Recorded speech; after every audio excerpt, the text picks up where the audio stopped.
Muy buenos días, muy buenas tardes y muy buenas noches a quienes se conectan con la programación de Hoja de Ruta Radio en este jueves 4 de mayo del 2023. Un nuevo programa de Ruta de la Humanidad y contamos con la presencia de nuestro querido amigo Cristian Nader, historiador mexicano, analista de temas geopolíticos, con quien queremos conversar sobre un tema que nos tiene bastante inquietos en la región, eh, a propósito de algunos pronunciamientos de los voceros de los Estados Unidos, de la jefa del Comando Sur. Cristian, buenos días, gracias por darnos tu tiempo para poder hacer este análisis.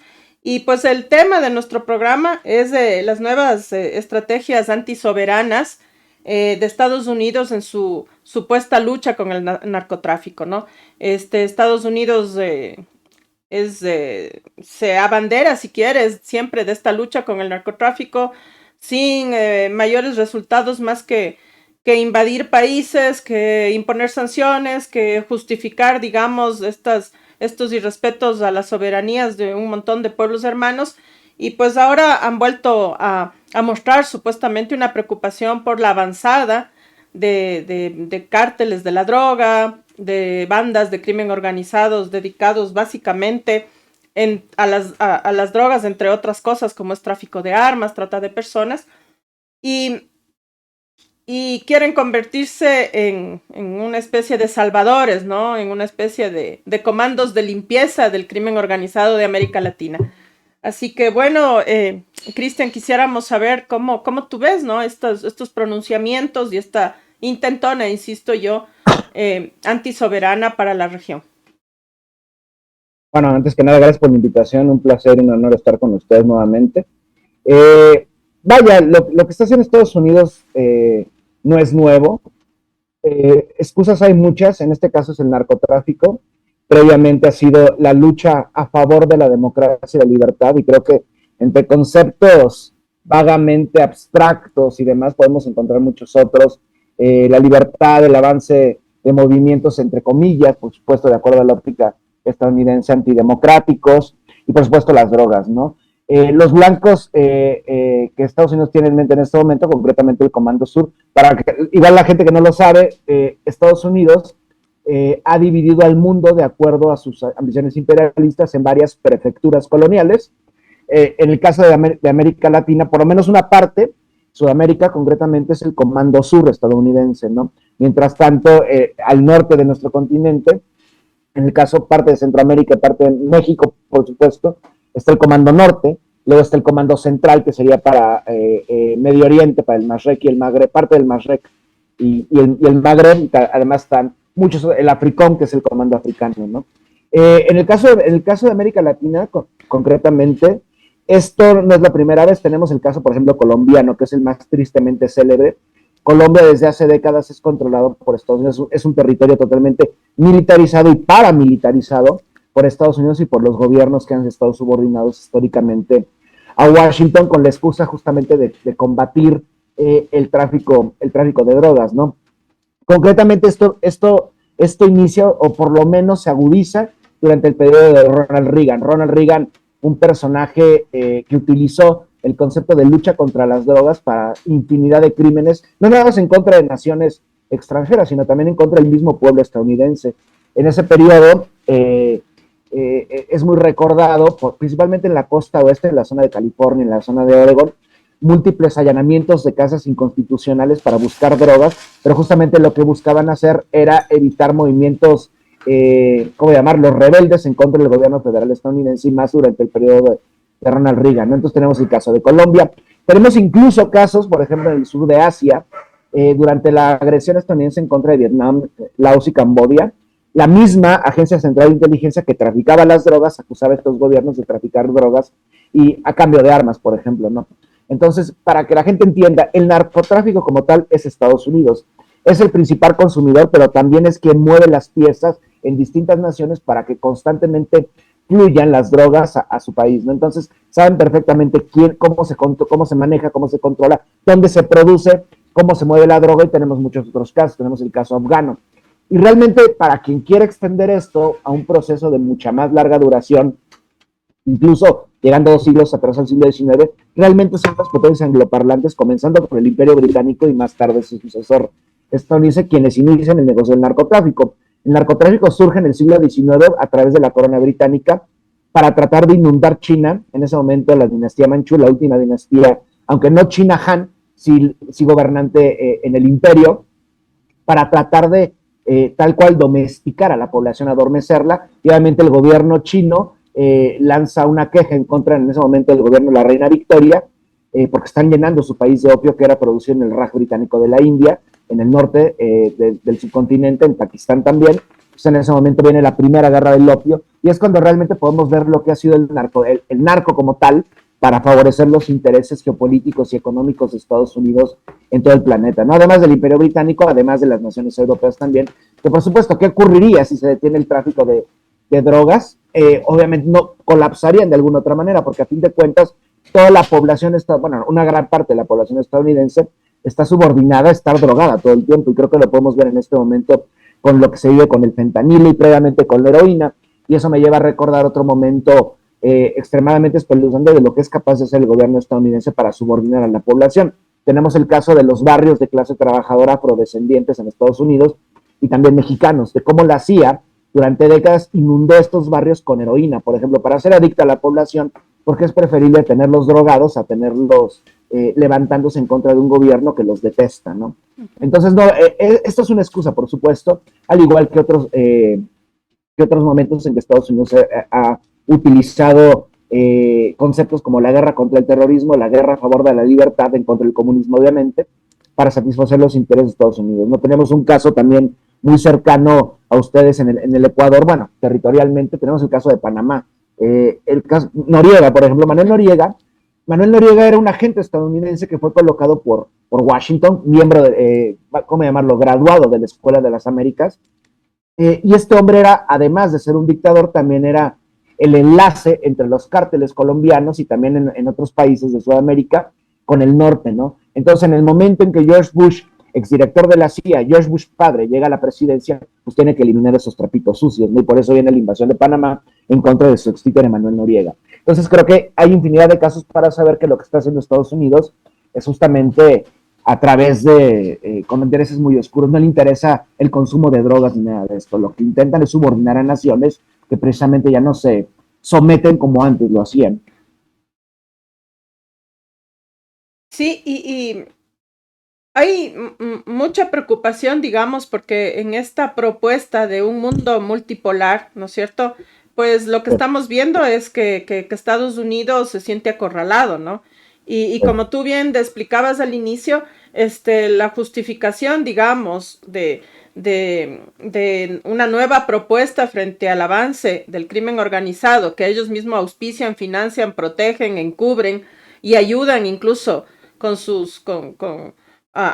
con sus bancos a lavar esos dineros, o que por debajo están también, digamos, como socios de estos cárteles y de estos grupos, pues nos generan, digamos, mucha inquietud sobre qué piensan hacer, ¿no? Porque estamos viendo un Estados Unidos acorralado. De hecho, todo ese movimiento que hicieron en Ucrania tiene su explicación, o sea, siempre en contra de ese mundo multipolar que, que podría beneficiar a las economías más pequeñas, o si quieres a los países en vías de desarrollo.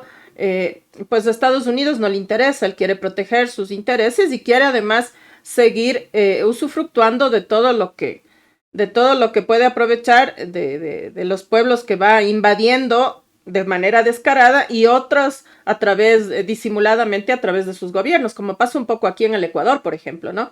Oh. Nosotros tenemos varios datos de que se mandan informes primero a la embajada estadounidense aquí en el Ecuador, antes que al conocimiento de la policía o al Consejo de Seguridad o a las Fuerzas Armadas, ¿no? Entonces, a eso me refiero un poco con el tema de que es o descarado, como las invasiones que han lanzado en el Medio Oriente, o simulado a través de los gobiernos que son serviles a los intereses de Washington. Entonces, ¿Qué crees que podemos esperar, digamos, en Latinoamérica? ¿Tú crees que se podrían, si hilamos un poquito fino, o podríamos temer una intentona de invadir, por ejemplo, Cuba, Venezuela, Nicaragua, que son un poco, además están dentro de esa lista donde ellos les ponen como patrocinadores del terrorismo y cosas así, o amenazas inusuales y etcétera? ¿Crees que podría intentarse algo así, o crees que seguirán, digamos, actuando por debajo, ¿no? O sea, financiando a la oposición, comprando a ciertos políticos y obviamente financiando a los grandes medios de comunicación? Bueno, depende de la nación, o depende del caso. Por ejemplo, en el caso cubano, yo lo veo más todavía continuar con el bloqueo genocida y con las agresiones económicas que prácticamente tienen más de medio siglo, ¿no? Vaya, sería un estrangulamiento como ha ocurrido siempre, sin importar el gobierno estadounidense. Hay países que, por supuesto, son casos distintos. Tenemos, por ejemplo, el caso venezolano, que recordemos que en los últimos años los intentos de golpes de Estado o de invasiones paramilitares, como ocurrió en Venezuela, han sido obviamente ordenados por Estados Unidos, y además de lo que tenemos, por ejemplo, en otros países también sudamericanos, como es el caso boliviano. Lo que ocurrió en solo Boliviano en 2019 al colocar a esta Yanine Áñez, esta fascista abiertamente en contra del gobierno de Evo Morales, obviamente fue planeado por Estados Unidos. Ocurre lo mismo que estás mencionando con el Ecuador, ¿no? Obviamente, antes de que se mueva un dedo en suelo ecuatoriano, y no en múltiples países, primero la embajada estadounidense tiene que dar el visto bueno para que ocurran estas acciones, ¿no? Y también hay que recordar que su propio país, ustedes, son gobernados por un banquero que tiene intereses también muy, muy oscuros con el gobierno estadounidense, ¿no? Porque a pesar de, obviamente, a lo lejos, en el horizonte, vemos un mundo multipolar. Todavía no se puede hablar de que sea inminente, de que esté llegando. Por supuesto, los planes y lo que está ocurriendo últimamente, que se está acelerando también, nos hacen ver que el orden geopolítico mundial podría modificarse de alguna u otra manera en beneficio también de muchos pueblos, ¿no? Porque a pesar de que no se rompe con el sistema mundo capitalista, hay un rompimiento con el epicentro que tradicionalmente ha sido Estados Unidos en los últimos 80 años, y previamente con Occidente como tal, como Eurooccidente concretamente, ¿no? Que durante 500 años han hecho la mayor cantidad de atrocidades en la historia del ser humano, y llegamos a un punto de rompimiento que es muy difícil de figurar, porque nunca hemos estado, por lo menos desde hace incontables generaciones, fuera del epicentro del sistema mundo capitalista, ¿no? No sabemos qué puede ocurrir, pero bueno, creo que cualquier cosa puede ser mejor que ser dominados justamente por el imperialismo estadounidense, y más si somos de parte de los países latinoamericanos que hemos estado bajo el yugo estadounidense durante 200 años. Concretamente, el caso de México, la víctima primigenia en nuestro continente por parte del imperialismo estadounidense, creo que es muy emblemático, ¿no? Con todo y que el gobierno de México actual, Andrés Manuel López Obrador, no ha roto con muchos modelos institucionales ejercidos por Estados Unidos, sí se nota un alejamiento, y por eso el renacimiento de la retórica en contra del gobierno mexicano por parte de un sector de la plutocracia estadounidense, concretamente el sector republicano. Que esto comenzó con Trump. Trump durante su periodo aseguró que él bombardearía suelo mexicano, concretamente en contra de los cárteles, ¿no? Pero a fin de cuentas tenemos meses antes de Trump seguían entrando armas para los cárteles por parte de la administración Obama. Entonces, es curioso, Estados Unidos siempre juega a eso, juega mucho al policía bueno y al policía malo. O nada más Estados Unidos, sino también otras naciones europeas. Tenemos el caso, por ejemplo, francés, que mientras Estados Unidos constantemente amenaza a la Federación Rusa o la República Popular de China, llega Macron e intenta negociar con China, obviamente ocultando la retórica xenófoba por parte del gobierno francés, ¿no? Entonces, si las cosas sin duda alguna se están acelerando en dirección a un mundo multipolar, lo podemos ver en múltiples escenarios. Tenemos el acuerdo, por ejemplo, que ha ocurrido entre los Saud, la petromonarquía saudí wahabí, y la República Islámica de Irán, ¿no? Fomentado a través de la República Popular de China, que esto podría poner fin a la agresión en contra del pueblo yemení, que ya tiene más de 10 años, una agresión brutal, o también podría modificar lo que está ocurriendo en Siria. Tenemos un acuerdo, un acercamiento entre el gobierno de Damasco y el gobierno de Ankara, concretamente el de Recep Tayyip Erdogan y el gobierno de Bashar al-Assad, a través por la intermediación de la Federación Rusa, ¿no? Esto era impensable hace 20 años. En ese momento, cuando se ve inaugurada la Pax Americana, el nuevo siglo americano, el proyecto de la administración Bush neoconservadora, para nuevamente transformar el dominio imperialista de Estados Unidos. Obviamente no les funcionó, y podemos ver este escenario todavía no de una multipolaridad oficial, pero sí de un mundo distinto en el que las cosas ya no se rigen por las necesidades del imperio, concretamente de Estados Unidos y sus satélites europeos. En América Latina es mucho más problemático. ¿Por qué? Porque a fin de cuentas somos parte de la misma periferia estadounidense. Y bueno, siguen varias, por supuesto, la doctrina Monroe y el destino manifiesto, ¿no? América para los americanos, retirándose en los americanos, por supuesto, para los estadounidenses, y el destino manifiesto que ve justamente a todo nuestro continente como un terruño, un campo de esparcimiento, por decirlo de alguna manera, para Estados Unidos, ¿no? Pero incluso las voces disidentes que se hacen ver en América Latina van aumentando. Tenemos el caso de Argentina, tenemos el caso de México, que han lanzado propuestas, en el caso de Argentina mucho más abierto, en el caso de México mucho más tímido para unirse al proyecto de los BRICS, ¿no? Y esto no nada más en América Latina, sino también en múltiples contextos a nivel global. Tenemos el gobierno de Indonesia, el gobierno de Nigeria, el gobierno de Turquía, por cierto parte de la OTAN, etcétera, etcétera. Entonces, esto lo repito, era inimaginable hace 2 décadas, en plena guerra contra el terrorismo, que es un escenario muy parecido a lo que es la guerra en contra del narco, exactamente lo mismo. Son guerras fantasmas que son para legitimar agresiones en contra de otras naciones, ¿no? Todas estas ideas de Bin Laden, era totalmente falso.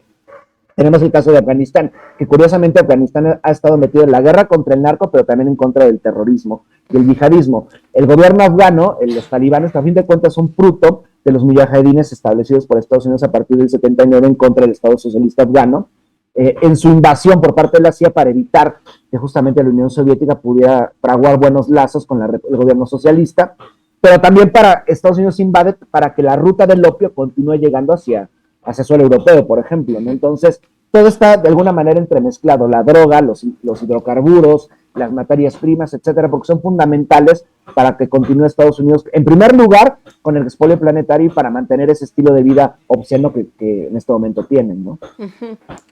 Y pues el presidente del Brasil, ¿no? Está haciendo también una gira y también, digamos, se une pues a esta propuesta. Bueno, desde antes Lula había propuesto el tema de los BRICS, ¿no? Y siempre sí. También es uno de los que con Chávez, con el comandante Chávez, siempre planteaban la región, incluso con la diferencia ideológica de los gobiernos y todo, pero hacer una región y para beneficio de los pueblos, ¿no? O sea, tener una moneda común y algunas, digamos, hacer un bloque, ¿no? Latinoamericano para moverse en este mundo multipolar. ¿Tú crees que en estas nuevas estrategias que anuncian los Estados Unidos estaríamos hablando de un nuevo Plan Cóndor? Mira, realmente el Plan Cóndor nunca se detuvo. El Plan Cóndor continuó. Bueno, se detuvo en el momento en que Estados Unidos ya tenía colocados a los gobiernos títeres en la región. La represión continuaba, nunca se detuvo. El primer Plan Cóndor, para que se den una idea, inicia en los finales de los años 50 en contra del gobierno de Brasil, en ese momento de João Goulart. Posteriormente ya se empieza a generalizar en todo Sudamérica y en Centroamérica. En el caso de México ni siquiera fue necesario porque tenían prácticamente instalado al PRI pues desde los años 20, 30, ¿no? Entonces era prácticamente una extensión del mismo poder estadounidense.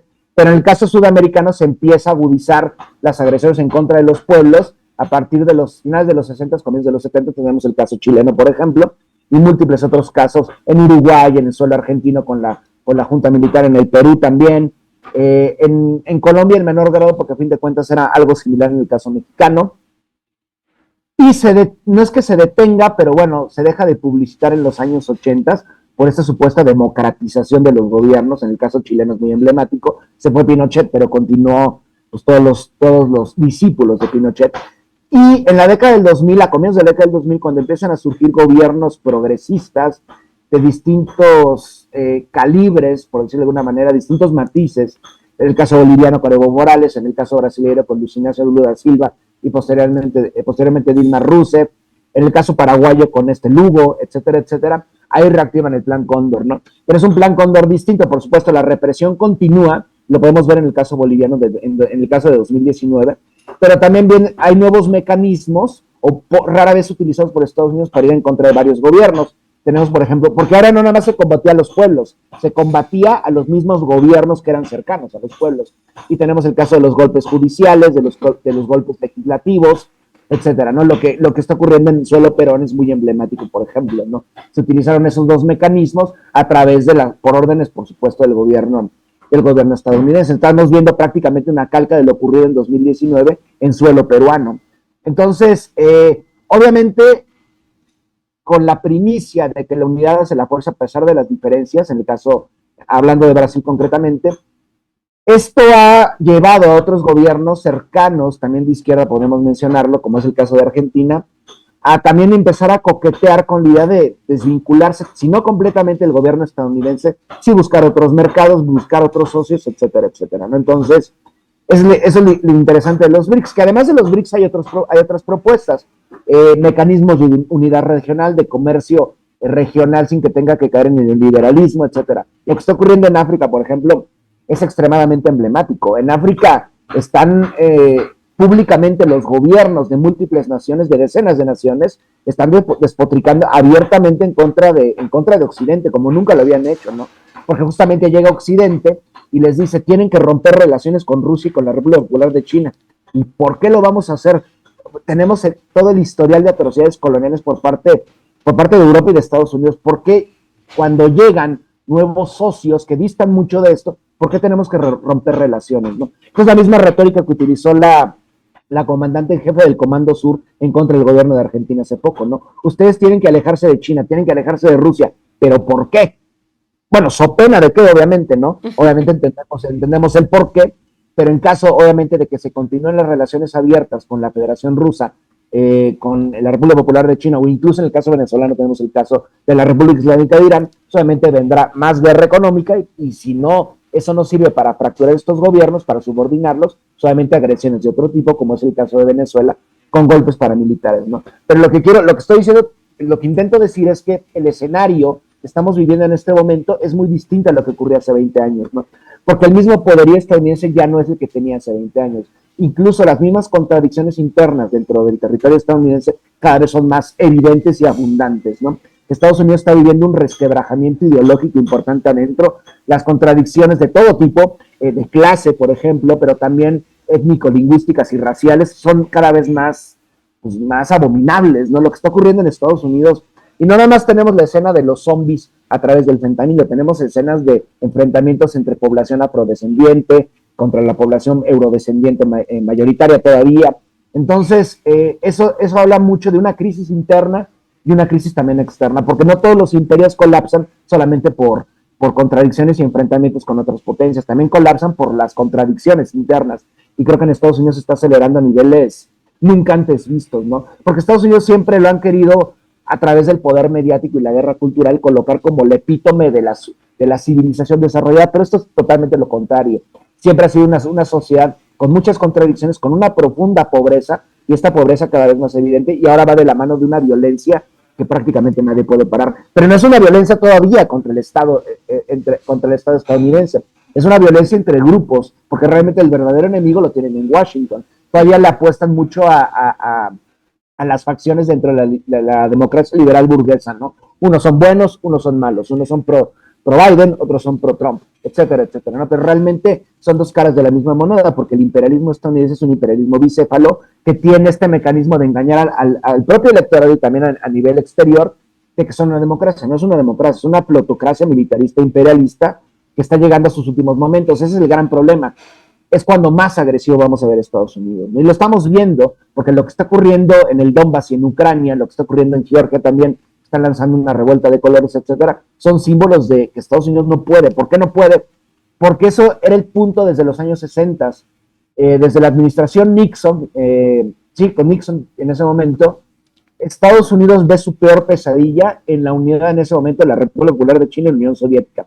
Por eso todos sus intentos de fracturar esta relación con el cisma sino-soviético. Y lo lograron ganarse a China en ese momento con Deng Xiaoping y dejaron a la Unión Soviética sola, ¿no? Dos potencias socialistas, por cierto, pero las cosas empiezan a cambiar en los años 90, que empieza a haber un nuevo acercamiento entre ya una federación rusa postsoviética y una República Popular de China en un proceso de neoliberalización económica.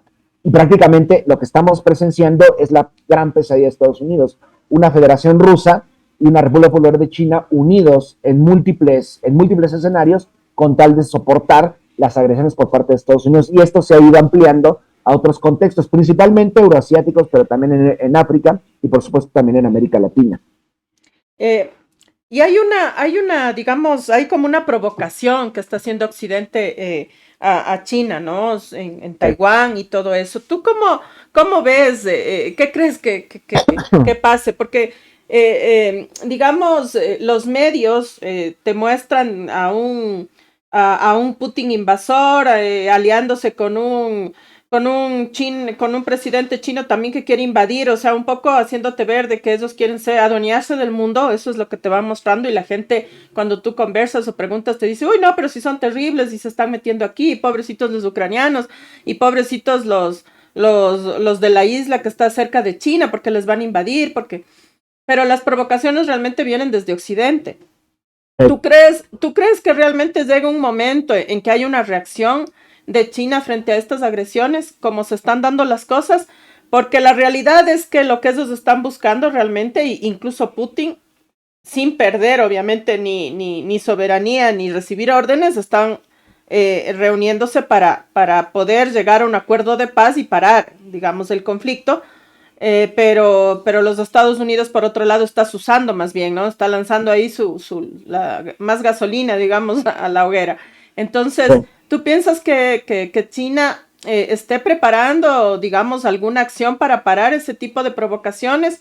¿O va digamos, pensando en algo más global, no solo en su territorio, digamos, sostener o seguir aguantando?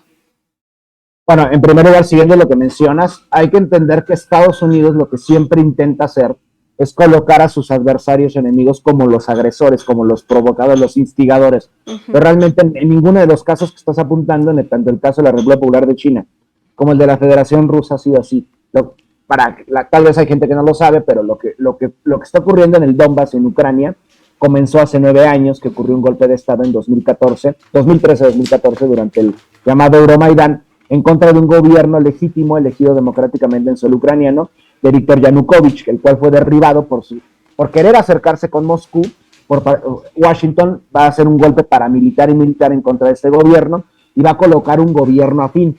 Y no digo a través de un golpe, no, o sea, hay conversaciones que se han filtrado a YouTube donde Victoria Nuland, en ese momento la encargada, la subsecretaria de Estado para Asuntos Euroasiáticos, está hablando con el embajador de Ucrania, en ese momento, Jeffrey Piat, y están decidiendo por teléfono qué personaje les conviene más para ser presidente de Ucrania. O sea, ese grado llegaron, ¿no? De totalmente cínico. Entonces, lo que está ocurriendo en este momento en Ucrania comenzó hace 8 años. Hasta el año pasado habían muerto 20,000 personas en el Donbass, en Donetsk y Lugansk, por agresiones por parte del gobierno fascista de Kiev. De hecho, mucha gente dice, ¿cómo pueden ser fascistas y neonazis si su presidente es judío? En este caso, Volodymyr Zelensky.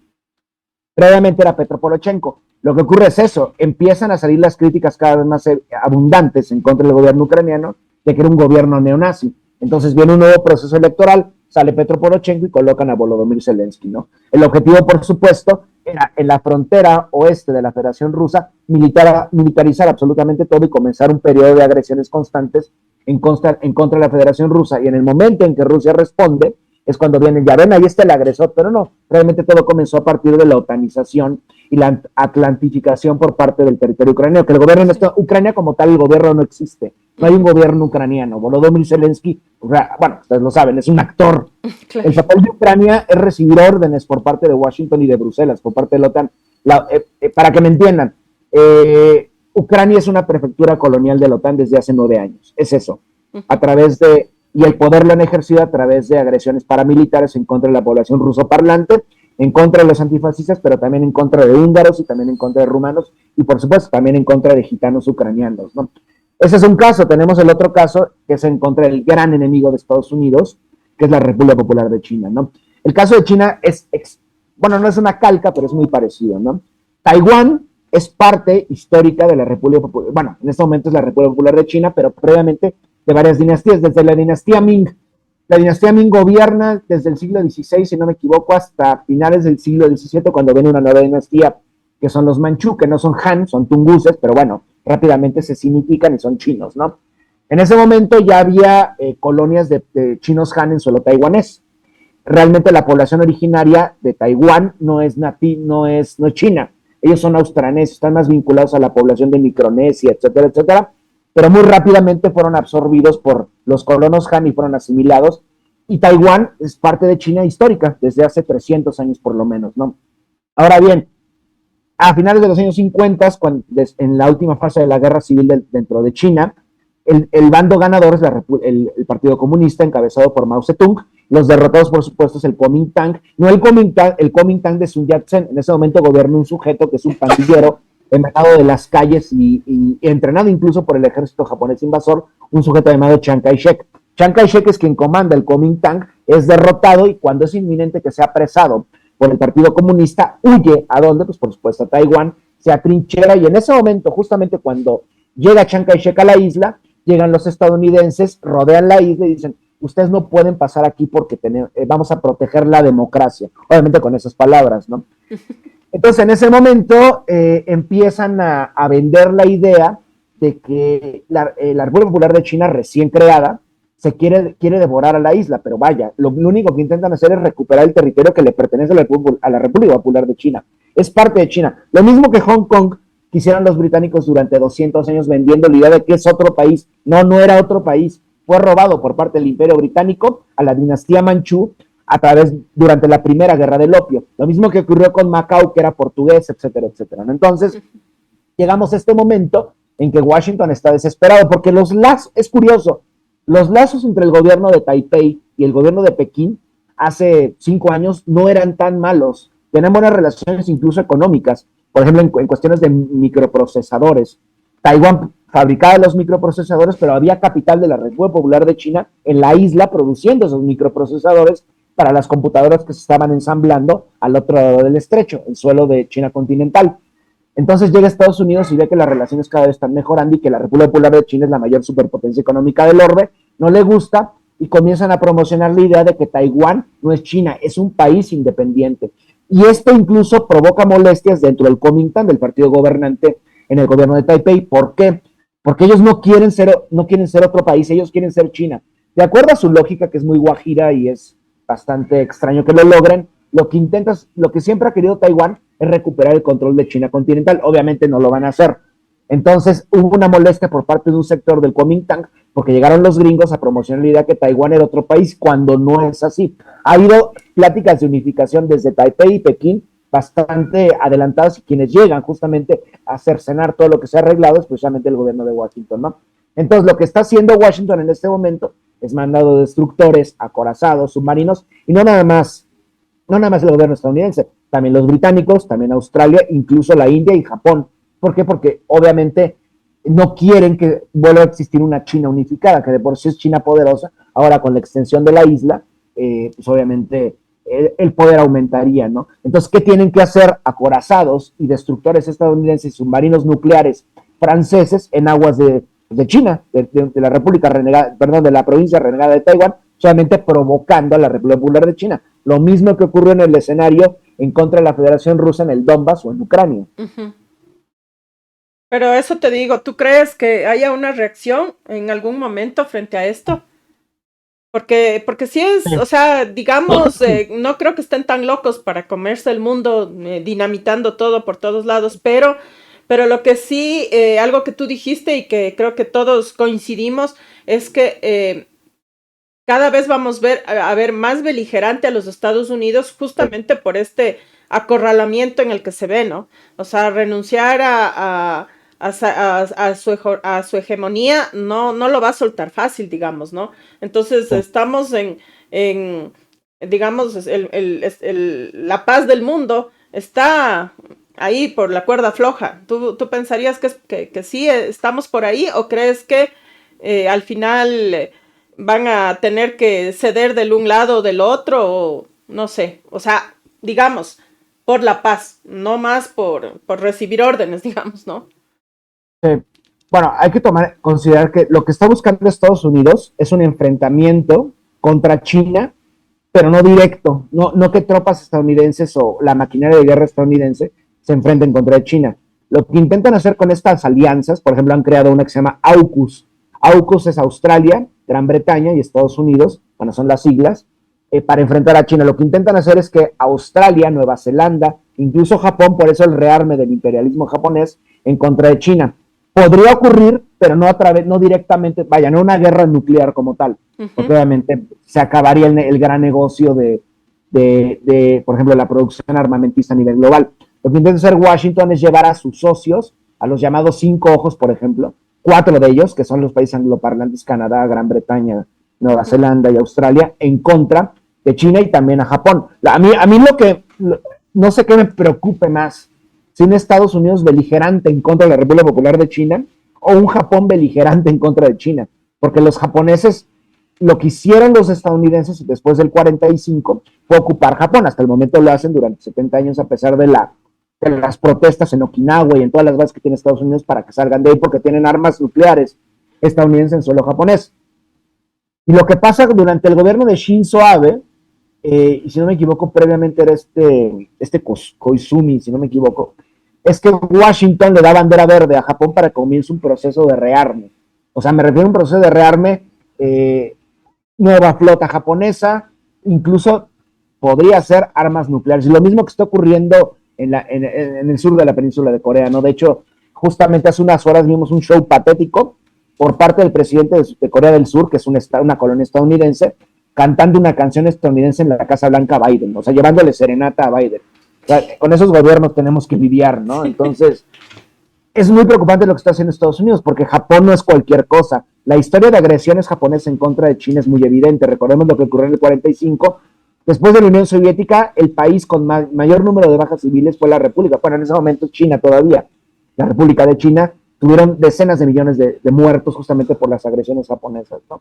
Y lo que está haciendo Estados Unidos, además de que es cobarde, porque obviamente no van a mandar a sus tropas a enfrentar a China porque no podrían hacer nada recorriendo al otro lado del mundo, es utilizar a otras naciones, a terceros, para ir en contra de China, a pesar incluso de que las relaciones entre el gobierno, por ejemplo, de Canberra, el gobierno australiano, y el gobierno de Pekín eran bastante buenas. Y poco a poco en los últimos 10 años empiezan a través del poder mediático a meter la narrativa de que China está haciendo injerencias en suelo australiano. No, lo que pasa es que los australianos le tienen pánico a los gringos y Nueva Zelanda le tiene terror a los gringos. Eso es muy interesante. Los pueblos occidentales, incluso de la Europa ampliada, las colonias, le tienen horror a lo que puede hacer Estados Unidos en contra de ellos. Hace poquito, en pleno escenario xenófobo en contra de China, se había acordado que Canberra, el gobierno australiano, le iba a comprar al gobierno francés una flota de submarinos nucleares.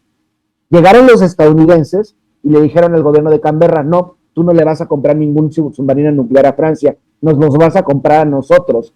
Y esto provocó una molestia terrible en el gobierno francés porque ya se había acordado este pacto, ¿no? Entonces ese es el nivel de subordinación que tienen al mundo entero. Bueno, el mundo entero entre comillas, concretamente Europa, y puede ser Australia y Japón, ¿no? Están apanicados de lo que puede ser Estados Unidos en contra de ellos, ¿no? Entonces, lamentablemente yo sí puedo, no sé si augurar que sea inminente una agresión en contra de China, pero sí sé que cuando ocurra, si llega a ocurrir, no va a ser directamente Estados Unidos en contra de China, va a ser terceras naciones en contra de China. Algo que me parece muy triste y también terrorífico es que el gobierno vietnamita, por ejemplo, que fue destruido por Estados Unidos durante los 60s y 70s, tengo unas buenas relaciones en este momento con el gobierno de Washington. ¿Por qué? Porque obviamente hay una competencia dentro del sistema del mundo capitalista por parte del gobierno vietnamita en ensamblajes, por ejemplo, en contra de China, ¿no? Entonces está utilizando a su otrora gran enemigo, por supuesto, el gobierno vietnamita, heredero del Vietcong de Estados Unidos, para ir en contra de China. Entonces, a pesar de que se está viviendo un momento de decrepitud por parte del imperialismo estadounidense, todavía no están muertos, ¿no? Y creo que es el momento más terrible porque es cuando más agresivos pueden ser, lo podemos ver en múltiples escenarios. Pero lo que sí quiero que la gente entienda es que probablemente no veamos un escenario de confrontación nuclear porque obviamente esto se acabaría por completo. Y lo que intenta hacer Estados Unidos es continuar con la maquinaria industrial, porque a fin de cuentas va a llegar un punto en que la economía de naciones como China o la India va a rebasar tanto a Estados Unidos que la única manera de continuar, con la economía estadounidense es la economía de guerra. Y no nada más una guerra no nada más guerras para involucrar al ejército estadounidense, sino también involucrar a los ejércitos subordinados de Estados Unidos, que es lo que estamos viendo en suelo ucraniano, obviamente.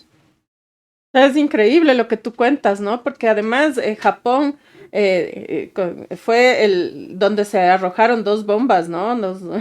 O sea, deberían, si no inmiscuirse, digamos, mantenerse alejados de cualquier confrontación, sobre todo sabiendo de lo que son capaces los Estados Unidos, ¿no? Y, sí, y lo mismo Vietnam, o sea, es increíble. Pero eso es un poco la estrategia, ¿no? Del divide y vencerás, o sea, pon enemigos y confróntales y así se mantienen, ¿no? Y por eso es preocupante. Y lo otro, esto de utilizar terceros países hace que siempre, claro, en el suelo norteamericano la gente no sienta lo que está pasando, esas guerras quedan siempre como muy lejos y no hay una reacción también interna, pese a estas contradicciones internas y a la pobreza que está creciendo en los Estados Unidos. Mira que aquí la gente se está yendo del Ecuador y sigue siendo Estados Unidos el sueño americano, ¿no? Y quizás no solo para el Ecuador, para otros países también, donde la situación económica a raíz de la pandemia ha empeorado. Sigues viendo enormes colas en las embajadas de nuestros países para solicitar visa y para ir a ese sueño americano, ¿no?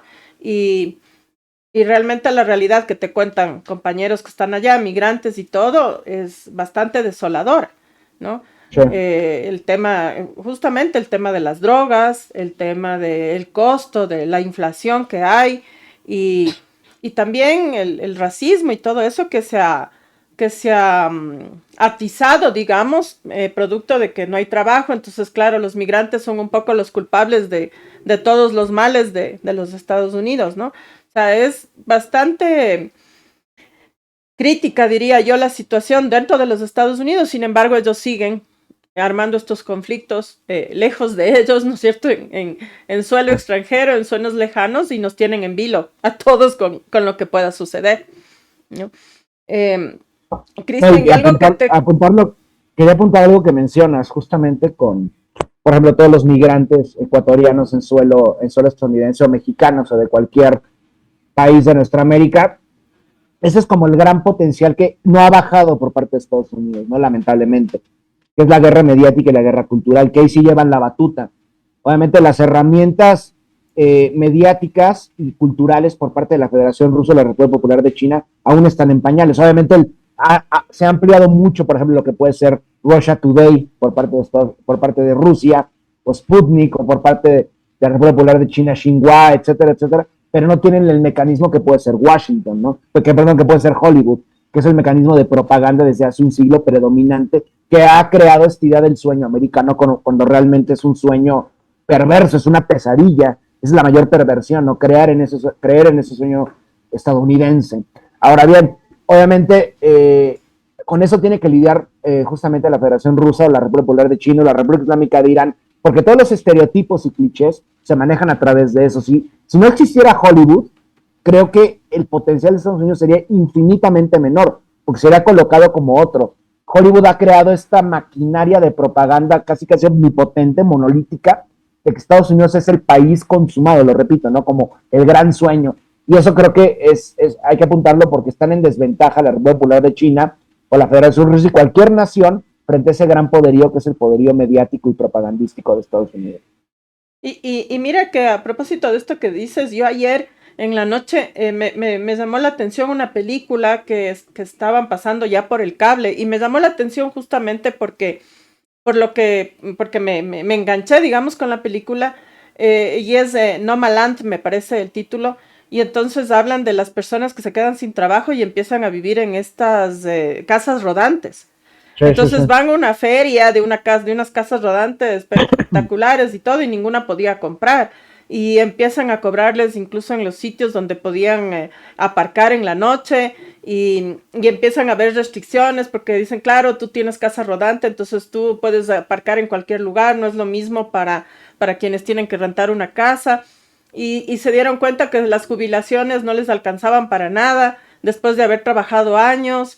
Entonces empiezas a ver además el drama, ¿no? El drama de que la gente cuenta que se quiere quitar la vida porque se quedó sin nada después de haber trabajado tanto tiempo, no podía pagar su casa, no podía pagar los alquileres. Y me sorprendió, pero quizás también es por eso que tú dices, ¿no? O sea, está llegando a tal nivel lo que está pasando dentro de los Estados Unidos que ya por algún lado empiezan a filtrarse ya este tipo de películas que te van contando la realidad, que no es que tú llegas allá y te compras la casa y los dólares empiezan a ingresar a la cuenta como, sino que realmente la situación en los Estados Unidos se está complicando, ¿no? Y entonces hay artistas de Hollywood que están empezando a denunciar esta situación, ¿no? O sea, y el mundo en general está, pues, yo digo, no está bastante feo porque digamos, si te pongo en contexto con lo que pasa en el Ecuador, nuestro país, que siempre fue un oasis de paz, ¿no? Porque teníamos Colombia con todo su conflicto, también el del Perú, pero el Ecuador siempre estuvo, digamos, medio tranquilo. Pues ahora estamos viviendo una situación de inseguridad brutal. Y claro, ahora, por ejemplo, ya vemos al ejército en las calles y todo, pero el presidente de aquí salió a buscar ayuda, ¿a dónde? A los Estados Unidos, a Israel, ¿no? Y ofrecer protocolos de seguridad que tampoco, que además no los aplica, ni creo que los trajo nunca, o creo que nadie se interesó, y eso te demuestra que la lucha contra el narcotráfico es una farsa, como tú decías, son luchas fantasmas, porque el narcotráfico sigue avanzando, se está infiltrando en nuestras economías y se está volviendo una cotidianidad en nuestros países. Entonces, ¿cuál es la lucha de la que habla? O sea, ¿cuál es esta lucha del narcotráfico? ¿No? Entonces uno podría sacar como conclusión, digamos, que lo que Estados Unidos está haciendo es financiar, auspiciar a que los cárteles sometan al terror a nuestros países para entrar, ¿no es cierto?, con su ejército salvador, pero que no va a pasar nada, lo único que va a seguir es aplicando estas medidas económicas terribles y va a justificar su presencia militar a pretexto del narcotráfico, pero sus planes de Fondo Monetario Internacional, de políticas económicas, en perjuicio de la calidad de vida ya bastante precaria de nuestros pueblos, continúen, ¿no? Creo que eso es lo que uno podría sacar de conclusión. Y para cerrar, Cristian, ¿cómo tú ves, digamos, la movida que está haciendo, que acaba de hacer Vladimir Putin con el tema de los BRICS? ¿Cómo ves esa movida que él acaba de hacer en medio del conflicto y de toda esa amenaza que implica la OTAN acosando a Rusia, ¿no? Y vemos, y va muy de la mano también por lo que está ocurriendo a partir por iniciativa rusa o china, pero con países que todavía no son oficialmente miembros de los BRICS. Pero, por ejemplo, tenemos el caso de Irán, que también podría sin ningún problema ingresar a los BRICS, ser una parte fundamental, ¿no? Porque las relaciones con el gobierno de Brasil y en este momento, por ejemplo, con Irán, que es un país tan lejano, son muy buenas. Históricamente, el gobierno de Lula con el gobierno incluso en ese momento era Mahmoud Ahmadinejad, eran excelentes, ¿no? Lo que está haciendo justamente, ahí vemos otra de las, ¿cómo llamarlo? Otro de los tentáculos de mayor poder en el imperialismo estadounidense, que es precisamente el poder económico, ¿no? Concretamente el poder del dólar, que es una moneda que no vale absolutamente nada, pero que tiene la ventaja al ser la moneda, digamos, fundamental, adoptada a partir de los años 60 por parte de todo el mundo.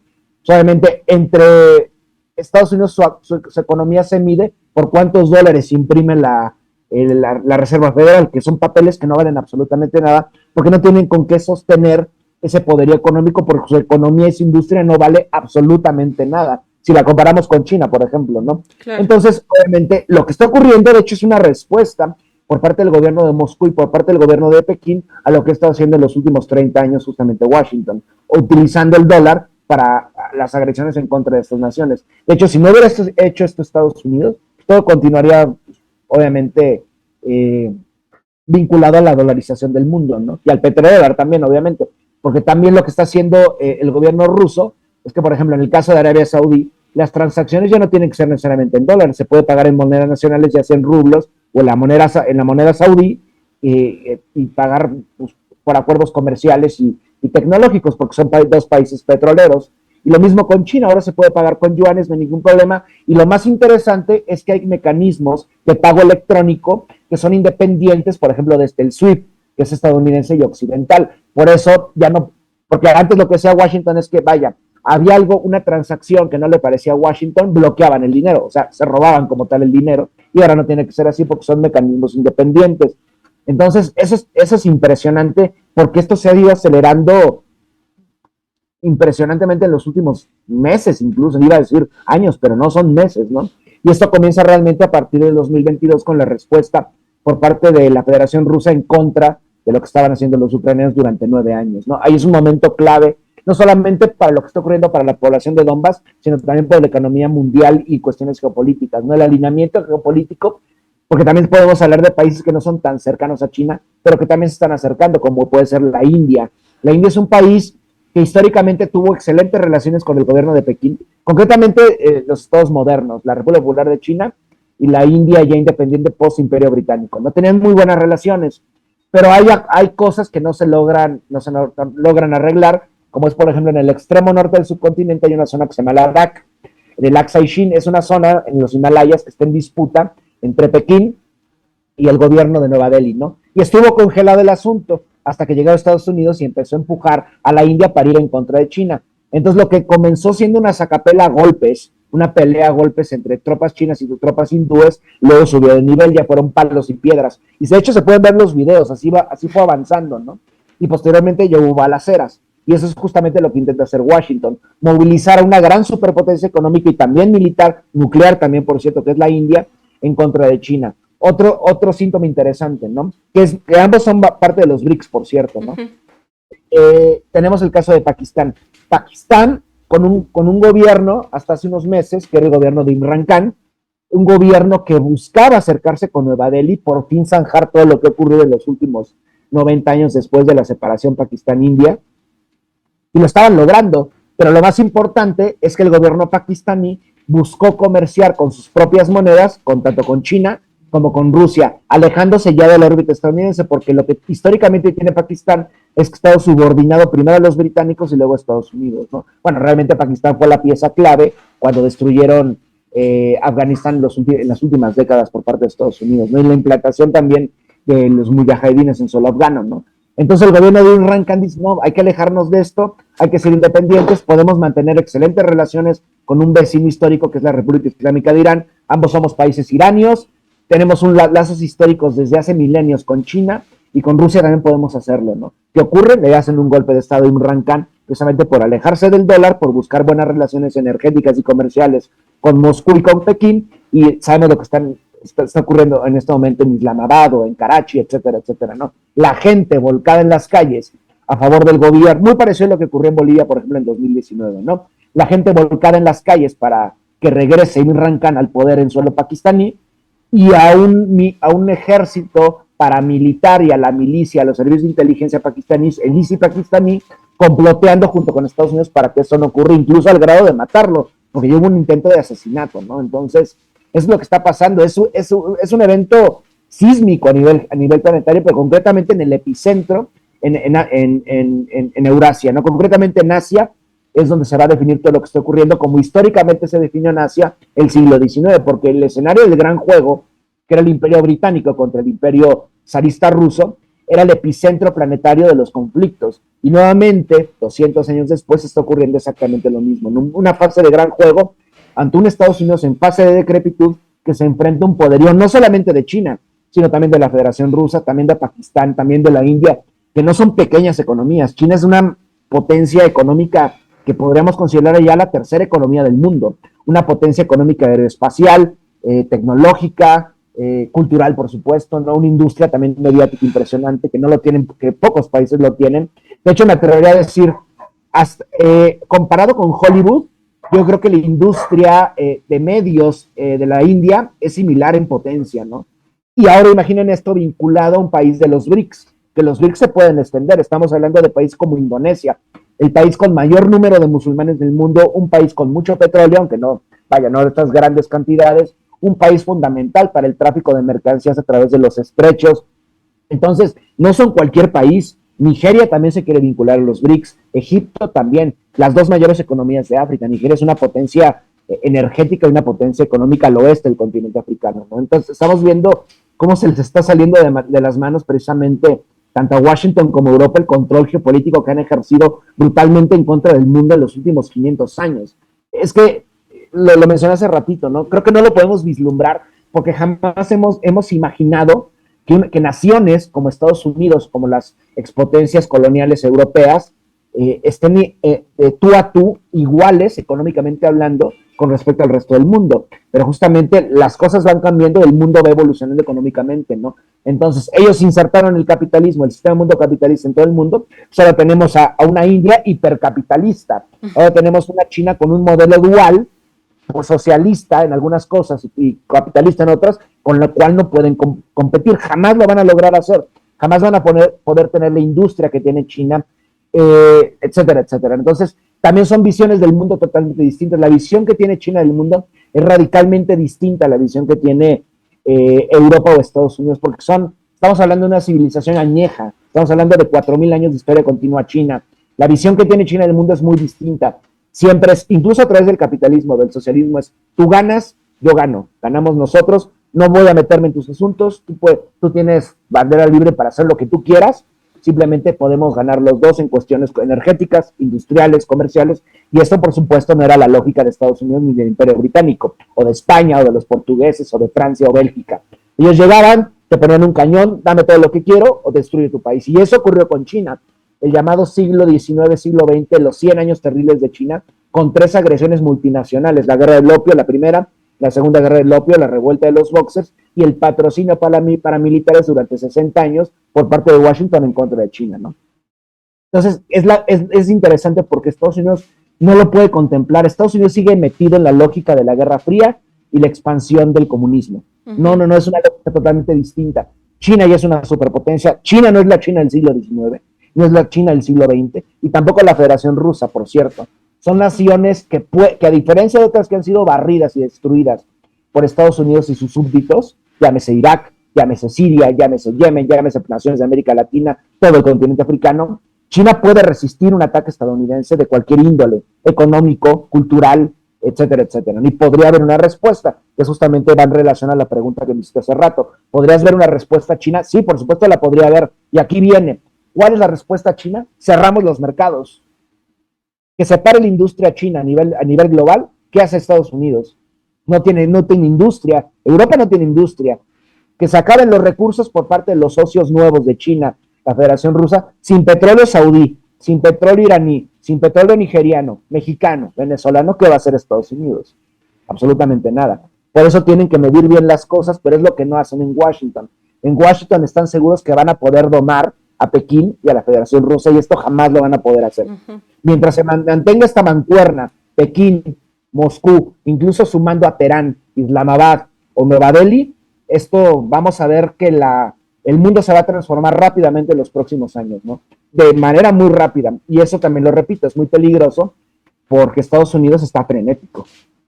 Claro, o sea, Estados Unidos, como tú dices, además sigue a través de sus medios promocionando a Putin como un comunista, ¿no? O sea, siguen en esa lógica. Entonces, y de hecho le escuchas a la gente que dice, ¿no? La que se cree un poco eso, dice es que los comunistas. Entonces uno tiene que un poco explicarles, decirle, no, él tiene un proyecto nacionalista y capitalista, porque eso es Vladimir Putin, de comunista nada.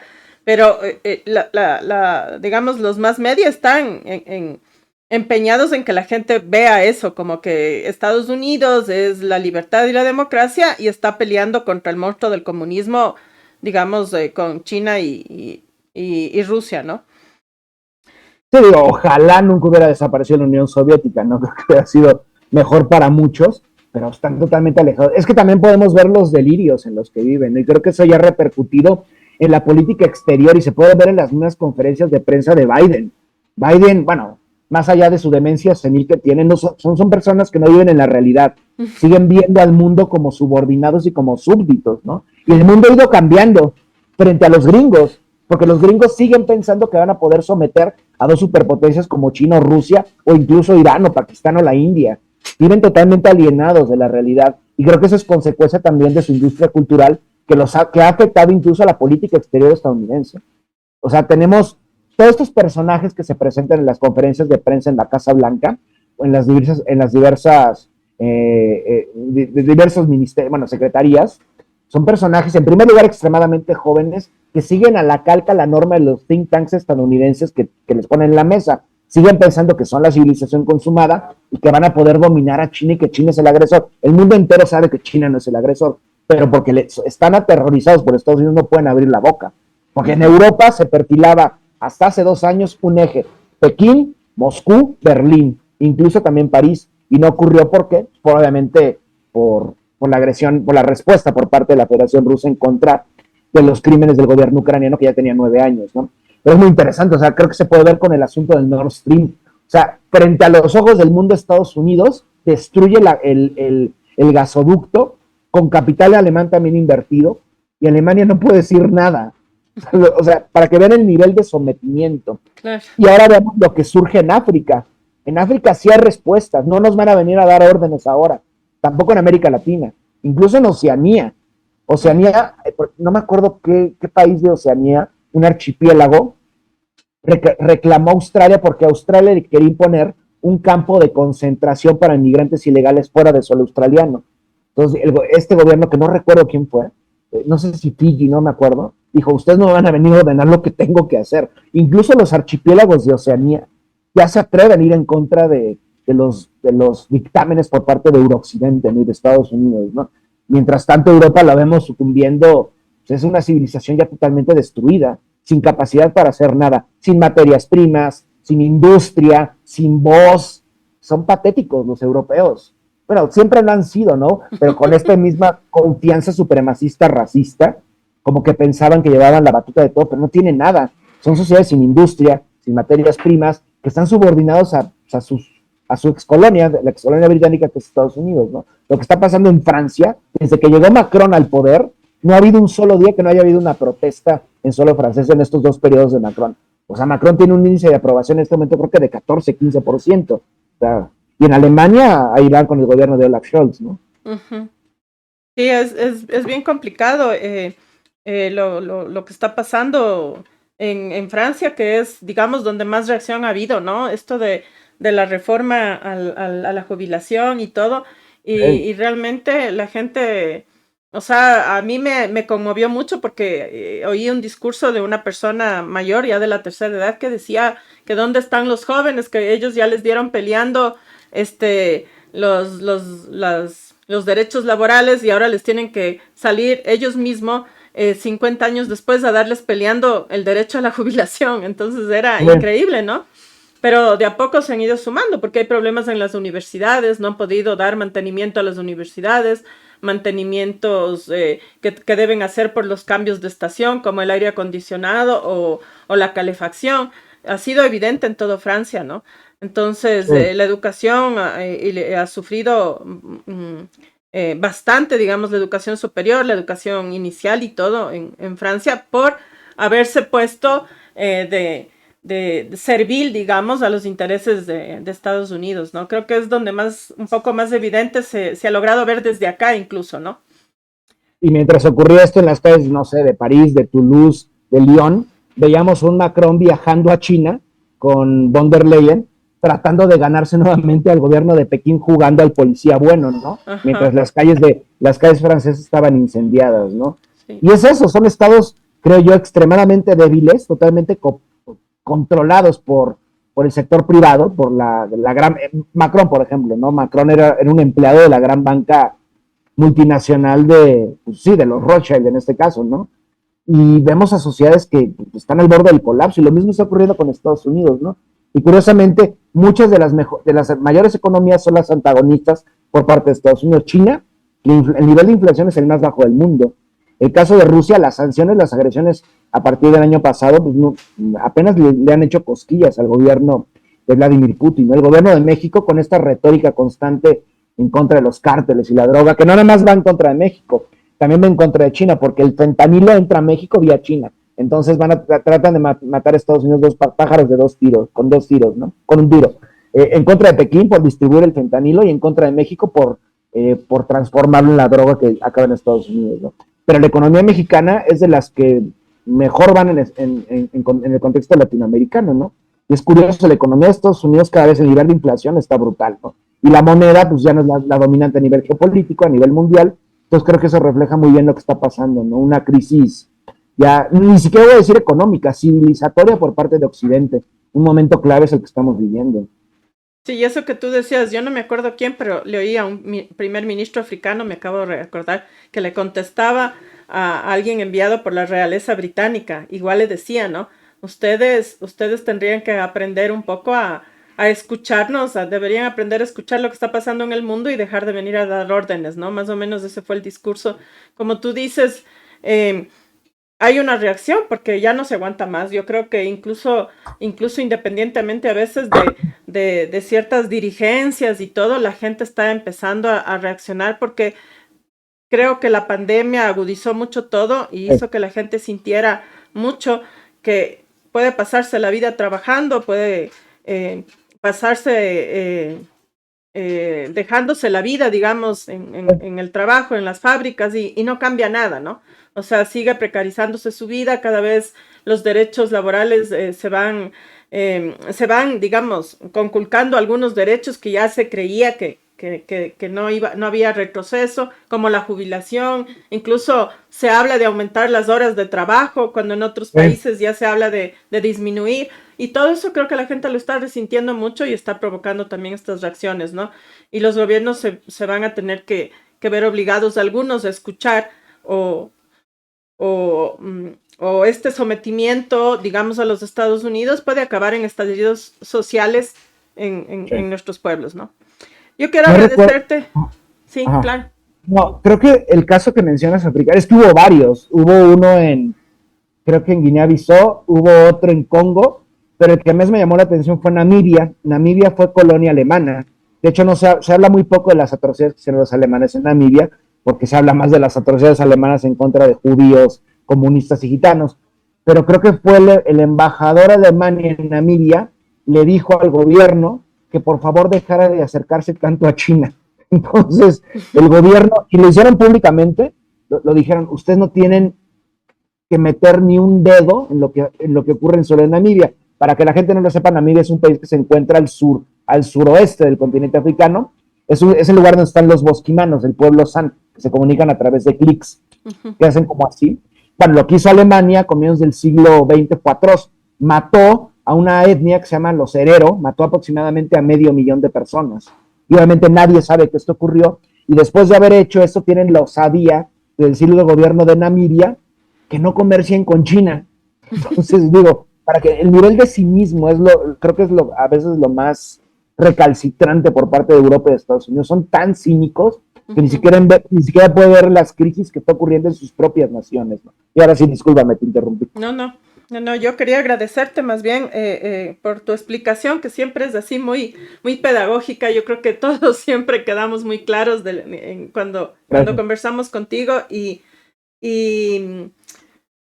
pues tú sabes, siempre vamos a recurrir a estos análisis que creo que en los siguientes semanas, siguientes meses vamos a tener nuevas movidas con respecto a lo que está pasando y pues comprometerte a que nos ayudes a estos análisis sobre esta geopolítica mundial que nos afecta a los latinoamericanos, que por más lejos que estén estos conflictos, obviamente el coletazo nos llega, ¿no? Por ahí dicen que cuando los grandes estornudan, los pequeños cogemos pulmonía, entonces tenemos que estar atentos a lo que está pasando en el mundo, porque eso repercute directamente en nuestras economías y en las economías de nuestros pueblos. Así que muchas gracias, Cristian, por tu tiempo, contar siempre con tu presencia y pues hasta volvernos a ver. Muchísimas gracias, un placer y un saludo a todos y bueno, la próxima vez por supuesto que estaré aquí. Muchas gracias. Gracias a ti. Agradecer a la audiencia de Hoja de Ruta Radio por acompañarnos en un programa más de Ruta de la Humanidad y comprometerles a seguir en nuestra sintonía. Hay más entrevistas, más programas en Hoja de Ruta Radio S.